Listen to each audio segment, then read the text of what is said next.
Hello students, welcome to editorial vocabulary. ఇవాళ editorial మీకు ఎదురుగా కనిపిస్తోంది. దీని యొక్క ఫుల్ అనాలిసిస్ నేను ఆల్రెడీ చేశాను. ఇందులో ఓన్లీ వొకాబులరీ పైన మాత్రమే ఫోకస్ చేస్తాం. సో ఫస్ట్ వర్డ్ వచ్చేసి న్యూట్రల్. న్యూట్రల్ అంటే not taking any side.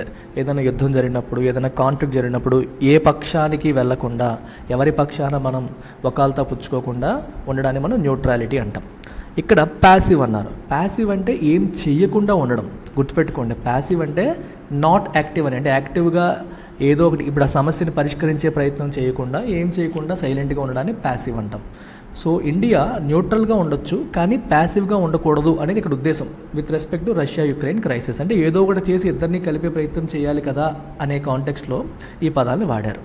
Next word చూడండి, India should push for a pragmatic solution. Pragmatic అంటే ప్రాక్టికల్ అని, అంటే ఏదన్నా ఐడియాస్ని బేస్ చేసుకొని కాదు, సెన్సిబుల్గా, రియలిస్టిక్గా, రైట్, గ్రౌండ్ లెవెల్ సిచ్యువేషన్ అర్థం చేసుకొని ఏం చేస్తే పని అవుతుందో ఆలోచించి అలా చేయడం, ప్రాక్టికల్గా ఆలోచించి చేయడాన్ని మనం ప్రాగ్మాటిక్ అంటాం. కాన్ఫ్లిక్ట్ అంటే తెలుసు మీకు, వివాదం అని అర్థం. కాన్ఫ్లిక్ట్ అంటే వివాదం.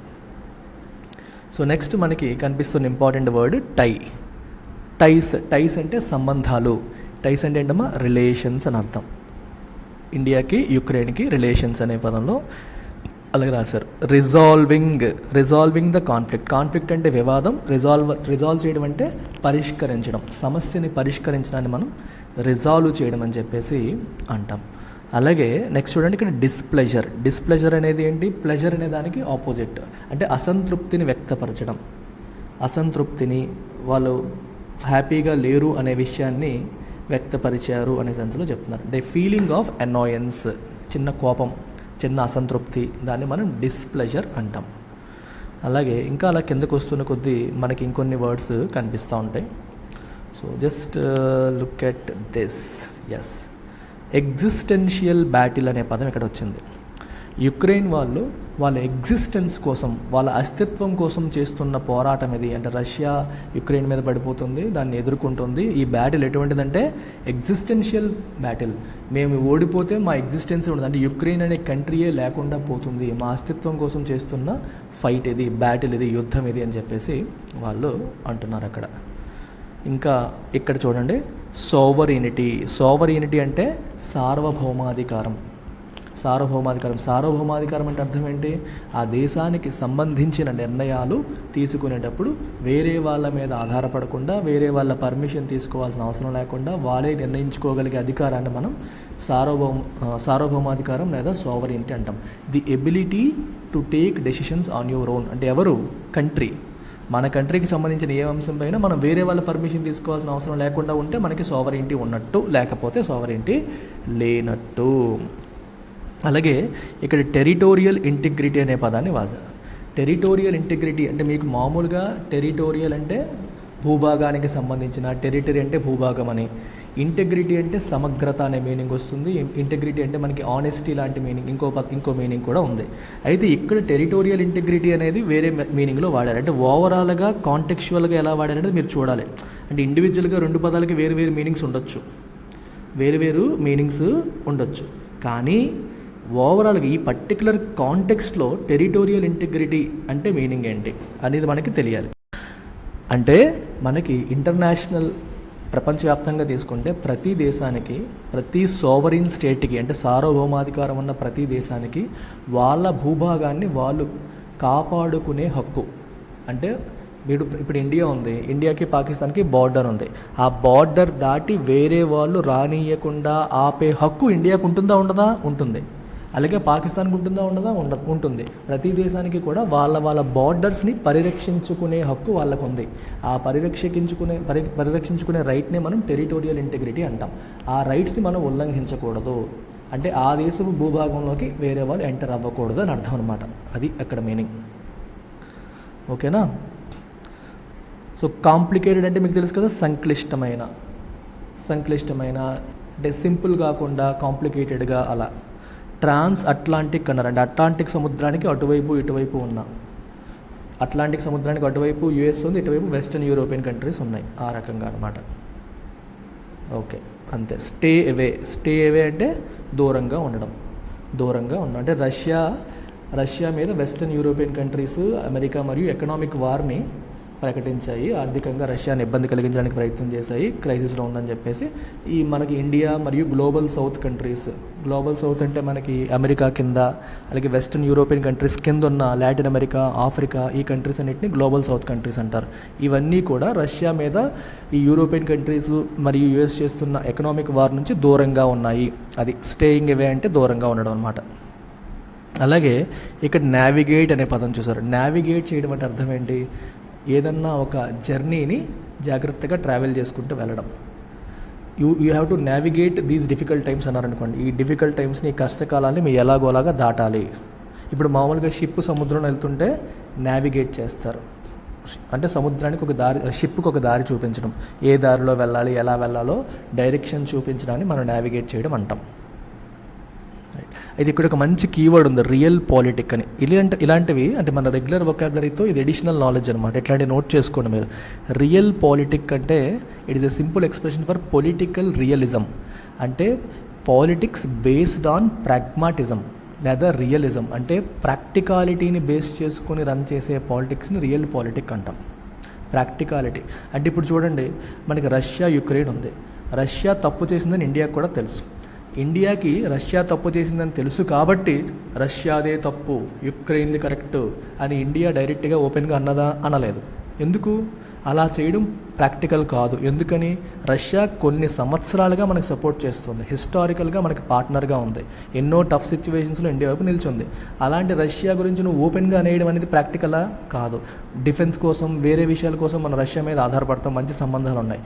ఇలా చేస్తే రష్యాతో మనకున్న రిలేషన్స్ అనేవి దెబ్బతింటాయి. అందుకని మనం ఏం చేస్తున్నాం? ప్రాక్టికల్గా ఆలోచిస్తున్నాం, ప్రాగ్మాటిక్గా ఆలోచిస్తున్నాం. ఏం చేస్తే సెన్సిబుల్గా, ప్రాక్టికల్గా వర్కౌట్ అవుతుందో ఆ రకంగా ముందుకు పోవడాన్ని రియల్ పాలిటిక్ అంటాం. Politics based on realism, reality, pragmatism, practicality rather than ideology, ideas, values, beliefs వాటిని బేస్ చేసుకొని కాకుండా ప్రాక్టికాలిటీని బేస్ చేసుకొని చేసే పాలిటిక్స్ని రియల్ పాలిటిక్ అని అంటాం. నెక్స్ట్ చూడండి, కండెమ్. కండెమ్ అంటే ఖండించడం. అందుకే ఇండియా రష్యాని ఏం చేసింది? ఖండించలేదు. It has refused to condemn. అంటే మీరు చేసిన తప్పు అని పబ్లిక్గా చెప్పలేదు. ఓకే, నెక్స్ట్ చూడండి. కొంచెం టఫ్ వర్డ్స్ వచ్చిన దగ్గర నేను చెప్తాను, మిగిలినవన్నీ కూడా ఈజీయే. ఇక్కడ చూడండి, కన్సెన్సస్. కన్సెన్సస్ అంటే ఏకాభిప్రాయం. ఏకాభిప్రాయం అంటే ఇక్కడ ఏమంటున్నారంటే ఈ కాన్ఫ్లిక్ట్ అనేది ఒక యూరోప్నే కాదు, ఎంటైర్ వరల్డ్ని హర్ట్ చేసింది. And there is growing consensus among countries. కంట్రీలన్నింటిలో ఇప్పుడు ఒక ఏకాభిప్రాయం ఉంది. ఏమని? ఈ హోస్టిలిటీస్ అనేవి ఎండ్ అవ్వాలి. సీజ్ అంటే స్టాప్. హోస్టిలిటీ అంటే ఏంటి? ఫ్రెండ్లీ అనే పదానికి ఆపోజిట్ హోస్టైల్. అంటే అన్ఫ్రెండ్లీ బిహేవియర్, శత్రుత్వాన్ని పెంచే బిహేవియర్ని మనం హోస్టిలిటీ అంటాం. ఈ హోస్టిలిటీస్ బిట్వీన్ రష్యా అండ్ యుక్రెయిన్ అనేది సీజ్ అవ్వాలి. సీజ్ అంటే స్టాప్ అవ్వాలి అట్ ద ఎర్లియస్ట్. అతి త్వరలో ఇవన్నీ ఎండ్ అవ్వాలని చెప్పి ప్రపంచ దేశాలన్నిటి మధ్య దేర్ ఈజ్ ఏ కన్సెన్సస్, అంటే ఏకాభిప్రాయం నెలకొన్నది. ఏ దేశాలు? ఎస్పెషలీ గ్లోబల్ సౌత్లో ఉన్న దేశాలని చెప్పి అర్థం. So Brazil and China have sensed అంటే పట్టేశాయి ఈ అర్జెన్సీ. అంటే ప్రపంచ దేశాలన్నీ కూడా తొందరగా ఈ కాన్ఫ్లిక్ట్ ఎండ్ అవ్వాలని కోరుకుంటున్నాయి అనే దాన్ని బ్రెజిల్, చైనా పట్టేశాయి, సెన్స్ చేసేసాయి. పట్టేసి వాళ్ళు ఏం చేశారంటే ఇన్ బ్రోకరింగ్ పీస్ అంటే రెండు దేశాల మధ్య శాంతిని నెలకొల్పే ప్రక్రియలో మేము మధ్యవర్తిత్వం వహిస్తాము. We will come in between. అవసరమైతే రెండు దేశాలతో మాట్లాడి మేము శాంతి నెలకొల్పుతాము. బ్రోకర్ చేయడం అంటే మధ్యవర్తిత్వం వహించడం అనమాట. పీస్ అంటే శాంతిని నెలకొల్పే ప్రక్రియలో అని అర్థం అనమాట. India should not shy away అన్నారు. షై అవే అంటే to avoid doing something because you are nervous అయ్యి, టెన్షన్ అయ్యి ఒక పనిని చేయకుండా ఆగిపోవడాన్ని మనం షయ్యింగ్ అవే అంటాం. మరి అటువైపు చైనా, బ్రెజిల్ రెండు కూడా ఈ రెండు దేశాల మధ్య శాంతి నెలకొల్పడానికి వచ్చేస్తాయి. మరి ఇండియా కూడా ఆ ప్రయత్నం చేయాలి, వెనక్కి తగ్గిపోకూడదు అని అర్థం అనమాట. షై అవే అవ్వకూడదు అని అర్థం. అది ఇక్కడ మీనింగ్. రైట్, ఇంకా నెక్స్ట్ వచ్చేసరికి ఇక్కడ ఎంపథైజ్ అనే పదం కనిపిస్తుంది. ఎంపథైజ్ అంటే అర్థం ఏంటి? వాళ్ళ ఫీలింగ్ని రిలేట్ చేసుకోగలడం. ఇక్కడ ఎంపతి, సింపతి అనే రెండు పదాలు మీరు కామన్గా వింటూ ఉంటారు. Empathy versus sympathy. సింపతి అంటే మనం ఎదుటివాడి పట్ల సెన్సిటివ్గా ఉండడం, జాలి చూపడం, వాడి కష్టానికి కొంచెం మనసు కరిగి ఏదో సాయం చేయాలనుకోవడం సింపతి. ఎంపతి అంటే వాడి ప్లేస్లో నిన్ను నువ్వు పెట్టి ఊహించుకోవడం. ఆ ప్లేస్లో ఉంటే కదా మనకు తెలుస్తుంది ఎవరి నొప్పి ఏంటి అనేది. దాన్ని ఎంపతి అంటాం. నేను చాలా కామన్గా ఒక ఎగ్జాంపుల్ ఇస్తూ ఉంటాను అనమాట. సీతా గీత ఎగ్జాంపుల్ చెప్తూ ఉంటాను మన క్లాస్ రూమ్స్లో. సీతా గీత ఇద్దరు క్లోజ్ ఫ్రెండ్స్, ఇద్దరు వేరువేరుగా పెళ్ళిళ్ళు చేసేసుకున్నారు.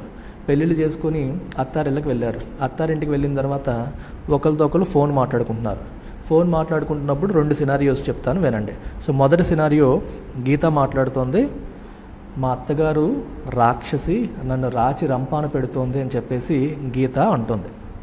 వాళ్ళ అత్తగారు రాక్షసి, రాచి రంపాన పెట్టేస్తుందని చెప్పి గీత చెప్తే, ఇప్పుడు 2 సినారియోస్ తీసుకుందాం. సీత వాళ్ళ అత్తగారు మంచి ఆవిడ అనుకోండి, తల్లిలా చూసుకుంటుంది అనుకోండి. అప్పుడు సీతకి గీత మీద ఏ ఫీలింగ్ వస్తుందంటే సింపతి వస్తుంది. సింపుల్గా చెప్పాలంటే అయ్యో అవునా, అయ్యో పాపం మీ అత్త అలా చెప్తుందా, మా అత్త నన్ను బాగా చూసుకుంటుంది అంటే ఆ కష్టాన్ని బాధని తిను సెన్స్ చేసి కొంచెం టెండర్గా తనతో సెన్సిటివ్గా ఉండడానికి ప్రయత్నం చేస్తుంది. అదే సీతకి కూడా అలాంటి ఫీలింగే ఉంటే, సీత యొక్క feeling in the sense Sita వాళ్ళ అత్త కూడా అలాగే రాచి రంపాన పెట్టే క్యాండిడేట్ అనుకోండి, అప్పుడు సీతకి ఇమీడియట్గా ఎంపతి వస్తుంది. ఎందుకంటే she knows how it feels to be treated badly. అంటే అత్తగారు బాగా చూడకపోతే పరిస్థితి ఎలా ఉంటుందనేది సీతకి తెలుసు. సో తన పొజిషన్లో తను ఎటువంటి సిచ్యువేషన్ ఉందనేది సీత అర్థం చేసుకోగలుగుతుంది. కాబట్టి సీతకి ఇమీడియట్గా ఎంపతి వస్తుంది. అయితే ఎంపతైజ్ చేయండి అంటే అర్థం ఏంటంటే, మీరు ఆ పొజిషన్లో ఉంటే ఎలా ఉంటుందో మీరు అలా రియాక్ట్ అవ్వండి. ఇప్పుడు ఈ సిచ్యువేషన్లో సీతకి ఆ పొజిషన్ ఉంది కాబట్టి ఇమీడియట్గా రియాక్ట్ అవ్వగలుగుతుంది, ఎంపతైజ్ చేయగలుగుతుంది. లేకపోయినా సరే ఉంటే ఎలా ఉంటుంది అని ఊహించుకొని ఆ సిచ్యువేషన్ అర్థం చేసుకొని రియాక్ట్ అవ్వడానికి మనం ఎంపతైజ్ చేయడం. ఎవరితో ఎంపతైజ్ చేయాలి? మోర్ వోకల్లీ అంటే బయటికి మాట్లాడాలి, అంటే బయటికి వాళ్ళకి సపోర్టివ్గా ఉండాలని అర్థం. వాయిస్తో, మాటల్లో. ద విక్టిమ్ అంటే ఎవరు? సఫరర్. ఇద్దరి మధ్య గొడవలో ఎవరైతే సఫర్ అవుతున్నారో వాళ్ళతో మనం ఎంపతైజ్ చేయాలి అండ్ వోకల్గా చెప్పాలి మన ఎంపతిని. అండ్ రైజ్ ద వాయిస్ని లేవనెత్తాలి. And interests of global south countries యొక్క ఓవరాల్ కలెక్టివ్ వాయిస్ని, గొంతుని అంటే వాళ్ళ తరపున వినిపించాలి. రైజ్ ద వాయిస్ అంటే మీనింగ్ గొంతుని వినిపించాలి అని. ఇంట్రెస్ట్ అంటే అర్థం ఏంటమ్మా? ప్రయోజనాలు. ఇంట్రెస్ట్ అంటే నాకు ఇంట్రెస్ట్ ఉంది అది కాదు, ప్రయోజనాలు. ఫర్ ఎగ్జాంపుల్ చూడండి, పబ్లిక్ ఇంట్రెస్ట్ లిటిగేషన్ అంటాం. పబ్లిక్ ఇంట్రెస్ట్ లిటిగేషన్ అంటే ప్రజా ప్రయోజన వ్యాజ్యం, అంతేనా? ప్రజా ప్రయోజనాన్ని దృష్టిలో పెట్టుకుని వేసిన వ్యాజ్యం అని. ఓకేనా? And in the interest of public అంటారు, అంటే ప్రజా ప్రయోజనాన్ని దృష్టిలో పెట్టుకుని. ఓకేనా? It is serving his own interest అంటాం, అది తన ప్రయోజనాలకి మాత్రమే ఉపయోగపడుతుంది. ఈ ప్రయోజనాలు అనే దానికి ఇంట్రెస్ట్ అనే పదాన్ని వాడతారు. సో గ్లోబల్ సౌత్ కంట్రీస్ యొక్క ప్రయోజనాలని అలాగే వాళ్ళ వైపు నుంచి గొంతుని లేవనెత్తాలి, వినిపించాలి అని అర్థం. అలాగే call for upholding international laws. Uphold అంటే డిఫెండ్, సపోర్ట్. ఇంటర్నేషనల్ చట్టాలని అందరూ సపోర్ట్ చేయాలి, డిఫెండ్ చేయాలి, ఫాలో అవ్వాలి అని ఇండియా ఏం చేయాలి? పిలుపునివ్వాలి, పబ్లిక్గా డిమాండ్ చేయాలి. అంటే రష్యా చట్టాలు ఉల్లంఘిస్తుంది, అలా ఉల్లంఘించకూడదు. ఇంటర్నేషనల్ లాస్ని అప్హోల్డ్ చేయాలి, డిఫెండ్ చేయాలి, వాటిని ఫాలో అవ్వాలి. అలాగే దేశాల సార్వభౌమాధికారాన్ని గౌరవించాలి అని అర్థం అనమాట. సో ఎన్ని వర్డ్స్ వచ్చాయో చూసారా? నేను ప్రతి వర్డ్ కాంటెక్చువల్గా న్యాచురల్గా చెప్పాను, న్యాచురల్గా మీకు అర్థమయ్యేలా చెప్పాను. సో జాగ్రత్తగా మీరు ఇలా విని నోట్ చేసుకుంటే తెలుగులో రాసుకోవడం వల్ల చాలా అడ్వాంటేజెస్ మీకు గుర్తుంటాయి. పక్కాగా వర్డ్ గుర్తుంటుంది మీకు. ప్రతి వర్డ్ని సింపుల్గా నీట్గా తెలుగులో మీరు రాసుకోగలిగితే అద్భుతంగా గుర్తుండి over a period of time ఈ వర్డ్స్ రిపీట్ అవుతూ మీ వొకాబులరీ చాలా స్ట్రాంగ్ అవుతుంది. So do follow this daily and share it with your friends. Telugu రాష్ట్రాల్లో కాంపిటేటివ్ ఎగ్జామ్ ప్రిపేర్ అవుతున్న students, majority students exam crack చేయలేకపోవడానికి ప్రధాన కారణం ఇంగ్లీష్. క్వాంటు రీజనింగ్ కష్టపడి ప్రాక్టీస్ చేసి పికప్ చేసుకున్నారు, ఇంగ్లీష్కి వచ్చేసరికి చేతులు ఎత్తేస్తున్నారు. అందుకనే సెపరేట్ ఛానల్ పెట్టి మీకు ఓన్లీ ఇంగ్లీష్కి సంబంధించిన కంటెంట్, ఎస్పెషల్లీ వొకాబులరీ స్ట్రగుల్ అవుతున్నారని చెప్పి వొకాబులరీకి ఎక్కువ కంటెంట్ ఫ్రీగా ఇవ్వడానికే ఈ పర్టికులర్ ఇనిషియేటివ్ అనేది స్టార్ట్ చేయడం జరిగింది. మీరు మీ ఫ్రెండ్స్ అందరికీ షేర్ చేసి నలుగురికి హెల్ప్ చేసే ప్రయత్నం చేయండి. అండ్ ఫుల్ ఫ్లెడ్జ్డ్ కోర్స్లో మీరు జాయిన్ అవ్వాలంటే ఇంగ్లీష్ ఇన్ఫినిటీ కోర్స్లో జాయిన్ అవ్వచ్చు. దీంట్లో ఇప్పుడు ఎలాగైతే నేర్చుకున్నామో ఇంకా డీటెయిల్డ్గా హాఫ్ అన్ అవర్ పాటు వొకాబులరీ, ఇంకో హాఫ్ అన్ అవర్ పాటు డిఫరెంట్ కాంపిటేటివ్ ఎగ్జామ్స్కి అవసరమైన డిఫరెంట్ మోడల్స్ మనం కవర్ చేస్తాం. బేసిక్ లెవెల్ నుంచి హైలీ అడ్వాన్స్డ్ లెవెల్ వరకు కూడా మనం కవర్ చేయడం జరుగుతుంది. సో లైవ్ క్లాస్ రాత్రి 7 గంటలకి ప్రతిరోజు జరుగుతుంది. ఈ ఆఫర్ మీకు 15th ఏప్రిల్ రేపటి వరకు మాత్రమే వ్యాలిడ్. సో ఇది మీరు డైరెక్ట్గా వెబ్సైట్లో కానీ యాప్లో కానీ పర్చేస్ చేయొచ్చు. లింక్ కోసం కామెంట్ సెక్షన్ లేదా డిస్క్రిప్షన్ చూడండి. Take care.